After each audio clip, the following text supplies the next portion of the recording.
Hey, good evening, everyone. I can't believe it's Wednesday so soon. It seems like yesterday when I pressed the live button, and we had a great session with lots of questions. So it motivated me to come back, and I'm keen to just jump in the state of the rental market right now, but also just what the biggest news is right now with the rental, both from a tenant's perspective, but also from a landlords and agents perspective.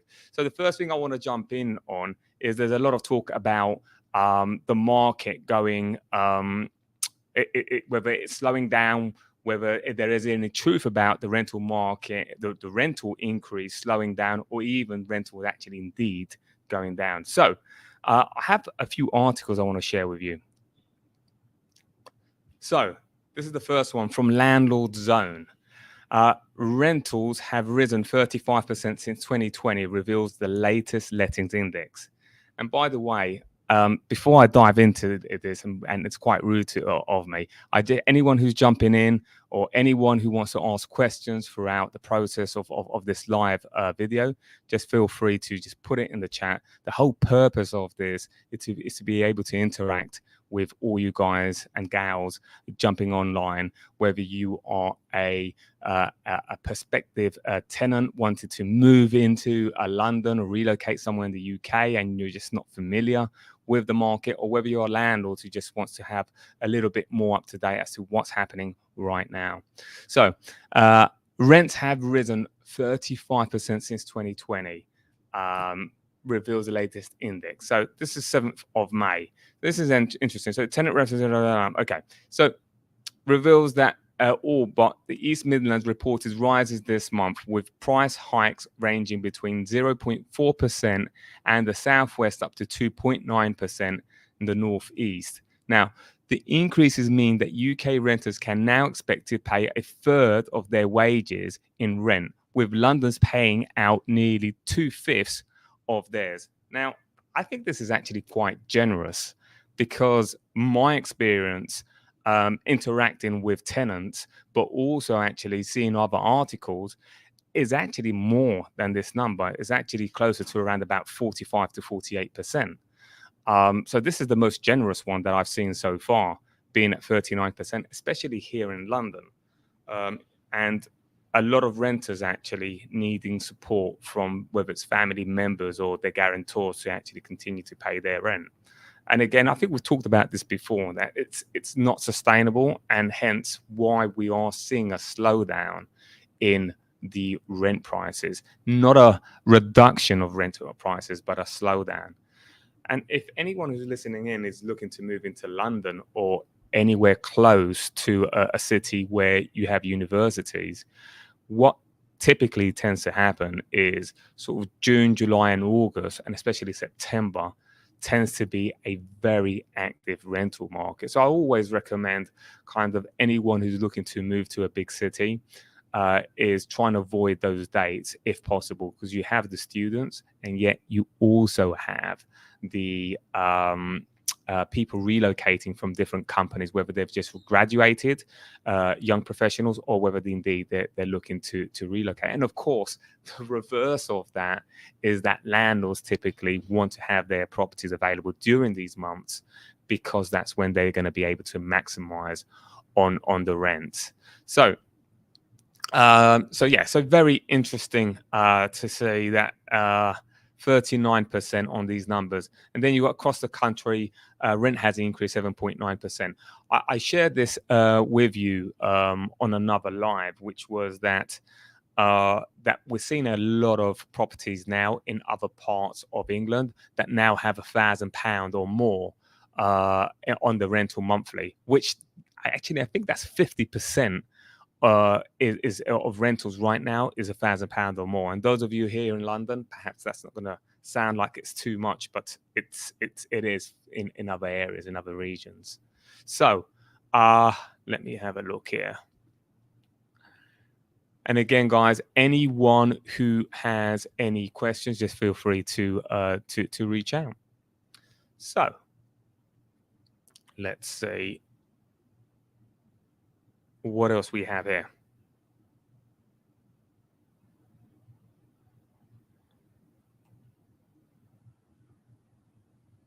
Okay, I think I've lost my screen tab. Okay, I'm back. Now, the other article that I want to share with you here today. Okay, I'm definitely having some technical difficulties here. Ah, there you are.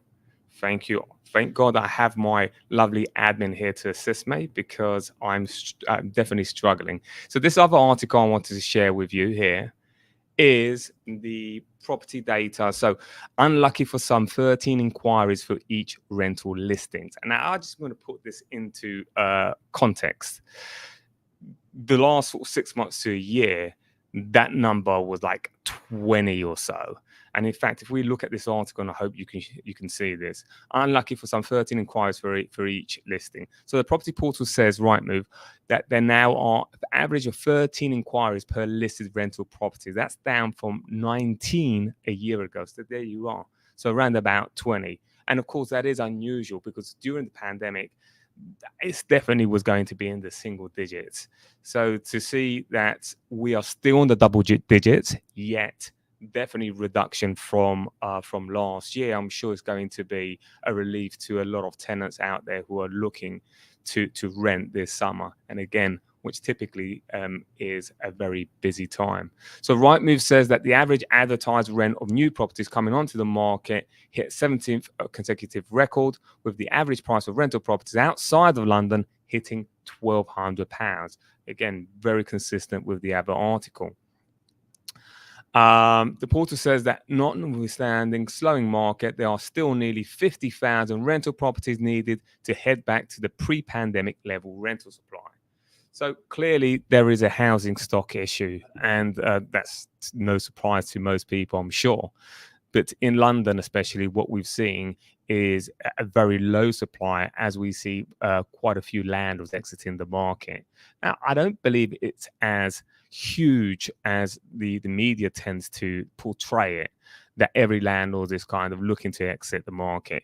Yet, granted, there are quite a few landlords, especially the accidental landlords, which, I mean, the word is the accidental landlords that didn't mean to be landlords to begin with. So it could have been that they were looking to upsize because their family grew and it wasn't the right time for them to sell. Therefore, they kept the property and accidentally became a landlord or inherited the property. So it wasn't something they were looking for as a business. What's happened now, of course, with the increase of regulation and legislation and taxes and all the rest, they're like, hang on a minute. I mean, do I need this grief? Do I need to run this risk with, potentially getting fined or prosecuted? And this is affecting and impacting other parts of my tax with my work. And I don't need this stress. I didn't call for this. I didn't buy in to being a landlord. And therefore for them, it's like, you know what? I'm just going to sell the property. This isn't for me. And that's fair enough. But for those landlords who have purposefully looked at to get on to be a landlord and to build a portfolio, those landlords definitely aren't selling. Most of them aren't selling, at least. That's what I'm seeing at the moment. Okay, so again, guys, anyone who wants to jump in and ask questions, just let me know. Planning to relocate with a young family to St. Albans and Bracknell, Reading, struggling to make a choice. Well, Peter, you've got good taste. I do love St. Albans. I can't say I'm incredibly familiar with it, but it's a very nice region in England. It's good access into London. In fact, you go straight into St. Pancras. I'm pretty sure you can make that journey within like half an hour, and it's just a very pleasant region. I haven't been there for quite a few years. So out of the choices that you have there, Bracknell I'm not familiar with. Reading, great commuter town into London. Great commuter town. So just based on what I know, Peter, I would go for St. Albans or Reading, but St. Albans is definitely going to be my first choice. Yet it is quite expensive out there, both on a rental and also buying. So I'm not sure how far you're in terms of your research for looking for a property. But great commuter towns. And in fact, you know what?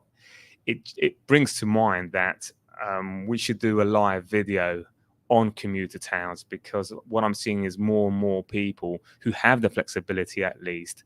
And of course, everything depends on where you are in your life as well. I mean, I do see that young people, even though that they have the flexibility, young professionals, they have the flexibility of living elsewhere. They decide to be in London for obvious reasons. But interesting. So, given the rising rents in London, how do you suggest we strike a balance between landlords' profitability and tenants' affordability? Wow, that's a great question, Leslie. And I would say look out for the video coming out in the next couple of days, which addresses exactly that.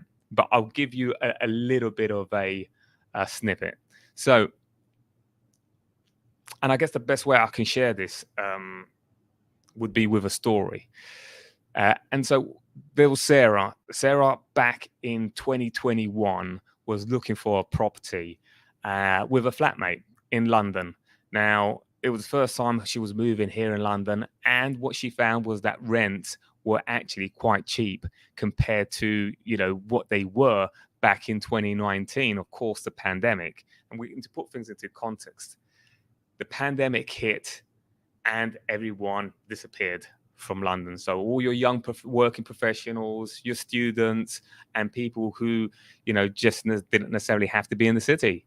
So what Sarah and a flatmate actually found was a very cheap property in central London, a 2-bedroom, a property that was previously on the market for something along the lines of 2,300. They found for like 19 or 1,800 pounds. So happy days, right? However, a year after, when the renewal came up, Sarah was hit with market value. At that point, everyone had come back to the city. Of course, London, the city, had opened its doors to the rest of the UK and other countries across the globe. Students came back, and what happened was that rental properties became very expensive because demand went up. A lot of those landlords who had their properties for Shortlet, because they were trying to find a way to survive, the landlords during the pandemic, actually found it quite lucrative and had a good return by having it in the short term. So they were like, hang on, why should I go back onto the long let market? I'm enjoying the short let. The return is good and have flexibility. They just kept it there. So that started to have an imbalance. So the reason I'm sharing this with you is because Sarah, then having to negotiate that rental price, huge jump. I mean, what's that? That's more than 10%. That's 15, 18% jump. Possibly even 20, actually. Of course, those double digits, she wasn't happy. And ultimately, the landlord actually decided to come somewhere below market value. And they came to an agreement, which is great. And I encourage, you know, because the landlord gets to keep a great tenant, and the tenant gets to keep a property that they enjoy and the area that they enjoy, and with just below market value. So it's a win-win for both parties. However, what happens now is that the landlord is now lagging. What I mean by that is that the landlord now has a property rented that's below market value, which is fine for a period of time. This is where it gets tricky. So this was in 2022, right? She secured it 2021, 1,900, 1,800, went up to 2,300. They met somewhere in the middle, and then 2022 comes again. Property price, rental prices increase substantially. So now this property is worth anywhere around about 2,600. Now the landlord goes back, asks for an increase, and at this point in time, this is 2022. Yeah. So at this point in time, they come to an arrangement again below market value. However, 2023 comes, and guess what? The landlord is now her mortgage packages come to an end. And now where she was paying 2%, she suddenly is paying triple that amount, 6%. So she's now no longer in a position to be able to leave that property below market value. And she goes back to the tenant and says, hey, I can't allow this to be below market value this time. It has to be market value, which would be something in the region of 2.9. Again, Sarah feels it's completely unreasonable to have this huge jump, but Sarah has to take into consideration that she's been paying below market value for a while. So sorry, a little bit of a long story, but to emphasize and to just push that message across in terms of, I think landlords is great to find that balance below market value, because it is ultimately a win for the landlord to be able to keep a tenant that they know and they appreciate, and especially if it's a tenant that pays on time and keeps the property in good condition. And all of that is great, which is just also simply complying with their terms and conditions, right? But nevertheless, it's something to be appreciated. But also at the same time, tenants also need to consider that landlords also have expenses and costs. So it's a balance of the two. Okay, so I hope that's been helpful. Again, a bit long-winded, but I hope that's helpful. Okay, so let's have a look at this one here. And I'm struggling for some reason with sharing the slides that I want to share. I'm not sure if it's this one. No, it's not this one.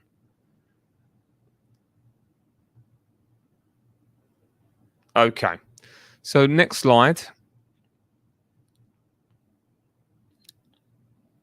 And again, guys, anyone who wants to ask any questions, I'll try and keep it short.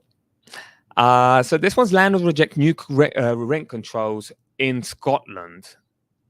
I recently did a video, and it's interesting because quite a few renters message saying that until there's rent controls, really nothing's going to change in the rental market to favor the tenants.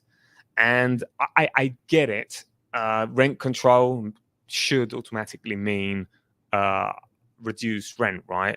Rent control, keep it at a certain price, but that's not the way it works. I mean, they implemented a rent cap in Scotland, and since they implemented that rent cap, rents increased substantially, because those rent caps only apply to tenants who are already in contract. So what happens is landlords naturally, as that tenancy comes to an end, they are again lagging behind market value, because other landlords who haven't been in a tenancy, they've been able to charge within reason higher rent, whatever the rent market is at that point, whereas the other landlords who are in tenancy haven't. So as soon as they have the opportunity, that goes up substantially. And that's what happened in Scotland, which is why now the government has introduced a new type of control, which I'm not familiar with, and I'm not going to attempt to explain it, because I actually read a paper on it, and I'm still getting my head around it. I don't believe even a lot of agents understand it. And in fact, this article is criticizing exactly that. Landlord leaders in Scotland have rejected the new housing bill, which includes rent controls, warning it won't work. So, as well as proposals for long-term rent controls for private tenancy, there is a stronger protection against eviction, new rights to keep pets, and decorate rented homes. So, of course, this is just elaborating on the renters reform, that in addition to the rent control, then, all of these rights for tenants. And they're just having a bit of a moan here. So, crisis. So the bill will exacerbate Scotland's housing crisis and make it harder for people to have the quality home they deserve, he warns. So what he's referring to here is the fact that the more challenging that landlords kind of see things, then the more landlords that are going to exit the market. And I agree with that. But again, it is very much going to be those accidental landlords, because those professional landlords will always find a way. and that's just the way it works. So that is going to be the fact that more landlords are going to be more the corporate kind and professional, meaning they have more than 5-10 properties and are going to have a structure to be able to manage those properties. If we truly thought that the rent or buy to let has come to an end, why are all of these corporate companies coming into the lettings industry so aggressively, including the likes of John Lewis and several banks in the UK and international companies? There is a trend whereby the rental market is going to go into the hands of corporate. Now, are tenants going to be better off with corporate or individual landlords? That is the question, right? So, and that's something that's still remain to be seen.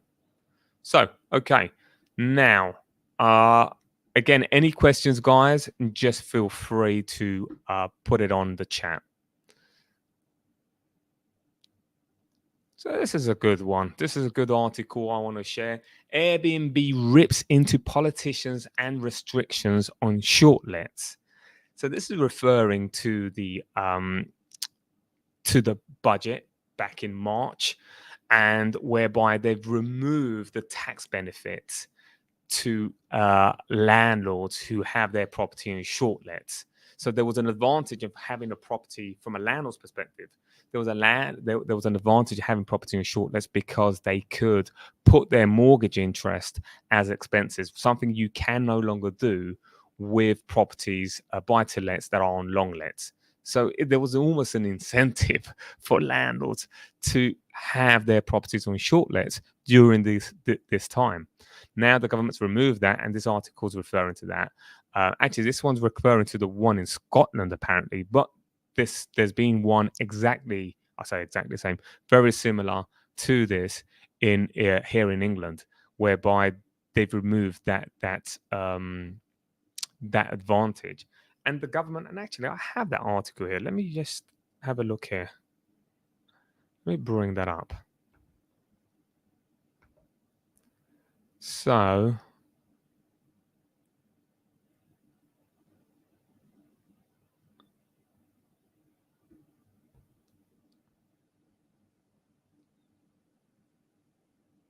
okay. So I don't know if you can see it. So the chief landlord tax changes, how the government has got it wrong. The chief executive of a short-let service says Chancellor Jeremy Hunt is wrong to think that penalising landlords will help solve the housing shortage. So Hunt's budget last week abolished the furnished holiday lettings tax. So this is exactly what I just shared with you. So they have abolished this advantage, and somehow the government believes that this is going to help the shortage of properties because somehow it's Airbnb's fault. Well, it's I don't believe much is going to change. So number one, the short-let market for landlords is so lucrative that this really won't have a dent deep enough to have them divert into the long let. It's not something that I've seen from landlords who do short lets. Number one.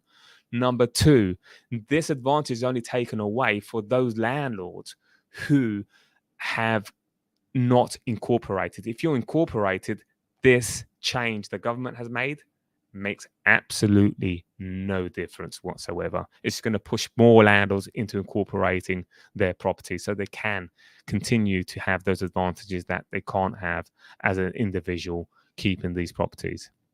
So Hunt's budget last week abolished the furnished holiday lettings tax regime, which gives extra tax relief for costs incurred furnishing holiday lets and aren't available for private rentals. This was done so the government claims to remove the incentive for landlords to offer short-term holiday lets rather than longer-term homes. So the tax breaks made short-term holiday lettings a viable alternative to renting to long-term tenants, and scrapping these benefits is unlikely to make any noticeable difference to the supply of long-let rental properties in the UK, she says. And I agree. I agree with that. So talking about the Shortlet um, Airbnb, there's also every time I go onto YouTube, there's some type of course trying to incentivize people to set up a business to do a rent to rent. So for you guys that are not familiar with this, it's a rent to rent is whereby an individual person, a business, reaches out to a landlord and says, "Hey, I want to rent your property. I'll guarantee your rental property. I'll give you X amount, and then I'll go and sublet the property and make money from it." So the gap between what I pay the landlord and what I charge for the tenants in Shortlet, because that's the only way that you're going to be able to make those numbers, that gap is my profit. And there's a huge amount of people doing that. I think if the government wanted to perhaps start to curve something, it'd probably be that, because I see it everywhere. I see videos, I see coaching and mentoring on Instagram, on YouTube, you know, pay me a couple of grand and I'll teach you how to become a millionaire with rent to rent. I'm going to reserve myself from saying anything else, but anyone else who wants to find out more about that, feel free to reach out to me. Okay, so I'm going to see what else we have, and again, any questions, guys, feel free to jump in and ask.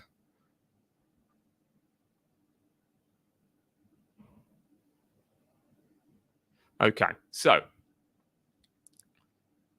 let me see what else we have here.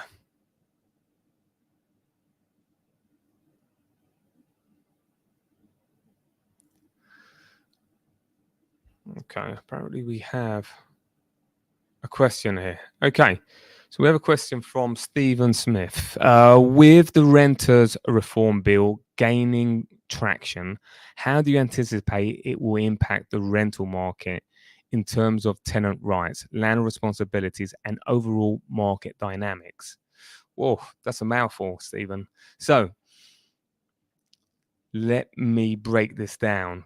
So, with the rental reform bill gaining traction, how do you anticipate it will impact the rental market in terms of tenants' rights? So, let's start from there. So, from a perspective of tenants' right, I mean, it's the whole purpose of the renters reform was to balance out the playing field, as it were, between landlords and tenants.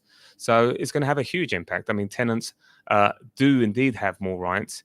Yet the landlords do have the mechanisms there, which we discussed last week, to be able to take possession of the property. Number one, whether they are not complying with their responsibilities, but number two, whether the landlord needs the property for valid reasons, meaning they're homeless, they need the property, they need to sell. So it's just really having that mechanism in place for that. I wanted to share with you there's going to be this is a more complex conversation, and if it's of interest, feel free to kind of put it in the comments. But one question that has been asked quite constantly from landlords is, how do I prepare for this renters reform bill, if I can prepare in any way? Because I heard a lawyer say the other day, any law that's passed, the lawyer's role is to find loopholes and gray areas. If they're not doing that, then truly they're not a real lawyer, because that's what the lawyer's job is. And trust me, there are so many gray areas in this law that's being passed. And of course, it hasn't kind of finalized. So it's still interesting to see. But ultimately, the tenancies are going to fall into three categories. When I say tenancies, I mean tenancies that will be able to either be at a disadvantage when this commencement date of the renters reform bill starts. So there's going to be tenancies that are going to be periodic, and that's going to have a different impact once the commencement date starts, and that tenancy is already in periodic. That tenancy is going to I wouldn't. I want to be careful to say that it's going to sidetrack the renters reform regulations if they're in periodic tenancy once the commencement date starts. There are going to be tenancies that start after the commencement dates, which they're not going to be. They're very much going to be covered by this regulation, and there's going to be tenancies that that have been renewed just before the actual regulation, and that's also going to have a different type of impact with this.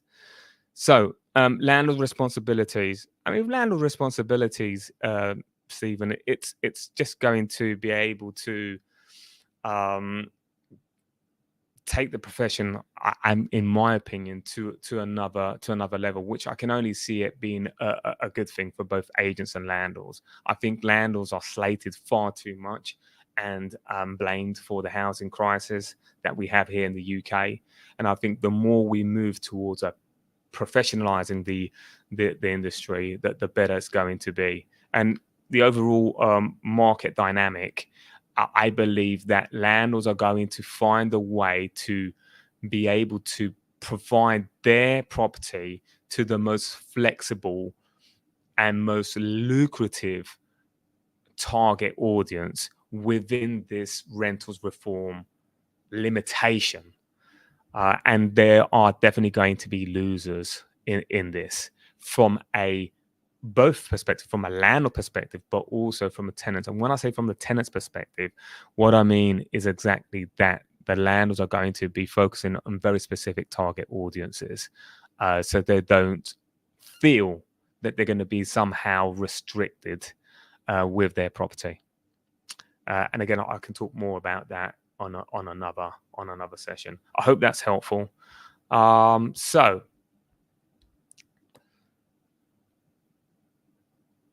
I think that just now leaves us with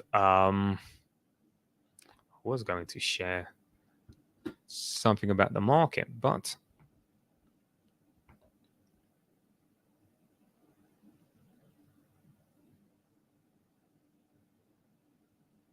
yeah, just something about Zoopla.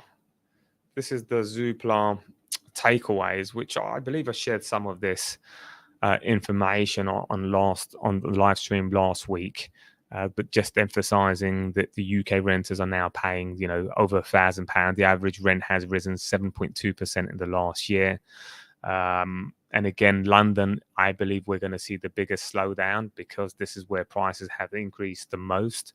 And yet areas and hotspots that are still delivering value for money, I believe that those are the ones that are going to see the biggest increase moving forward.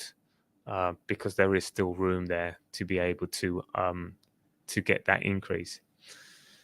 And I don't know if I've missed something, but I believe that's pretty much it for today. But again, thank you very much for everyone for joining. I just had this. Yeah, I just had this budget. This is another article talking about the bombshell budget on agents and landlords, which I shared with you, which goes beyond the tax removal incentive for Airbnb. I laugh because I see this here, this article on capital gains tax on property. The Chancellor reduced the top rate from 28% to 24%, which this is a little bit smoke and mirrors. I'm not going to dive into this, but what I will say is it almost seems that the government is incentivizing landlords to sell up. Here are all these regulations, here are all this legislation, here is, we're removing this tax incentives if you keep your property, but here is a tax incentive if you sell your property. It sounds like they're incentivizing landlords to sell up, right? With what purpose exactly? To free up more properties for first-time buyers? I mean, we can see there's more properties on the market for sale than what there is to rent. So if that's the purpose, is that tactic, is that strategy working? I don't think so. So what purpose are they trying to incentivize landlords to sell up?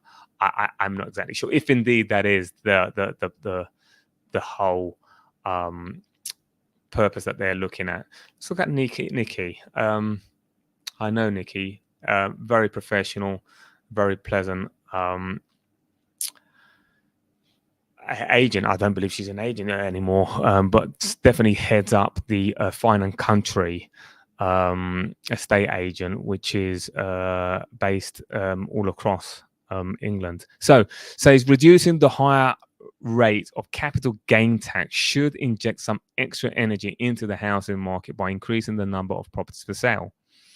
Teetering landlords unsure about whether to take the plunge and sell their property will be encouraged by this announcement. And again, whether that's the land, what the government actually wants, it would be interesting.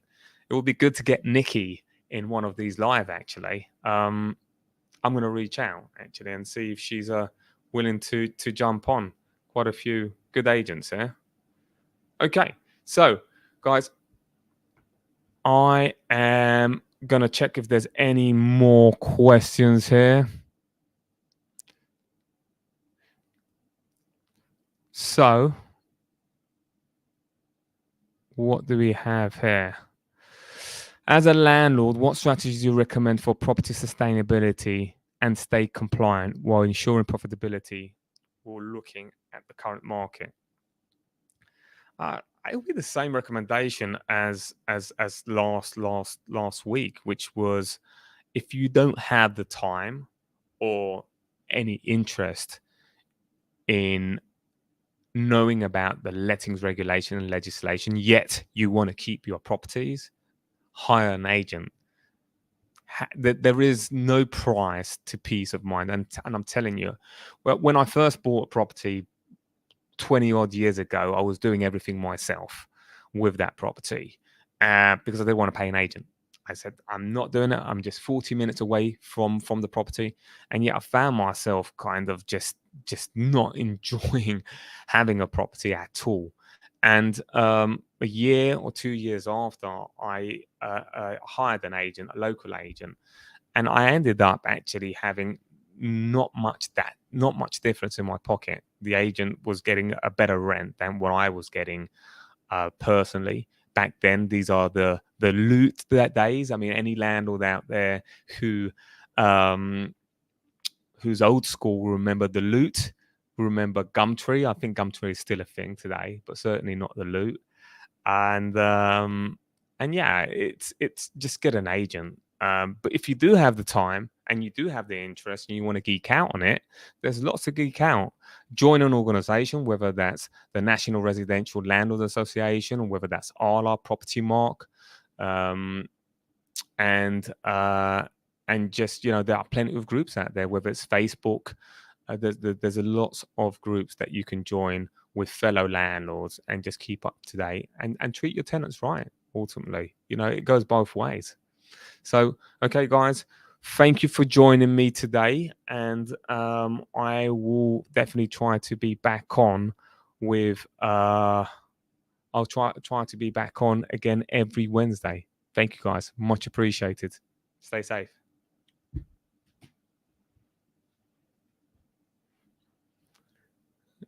Okay. How do I switch this off?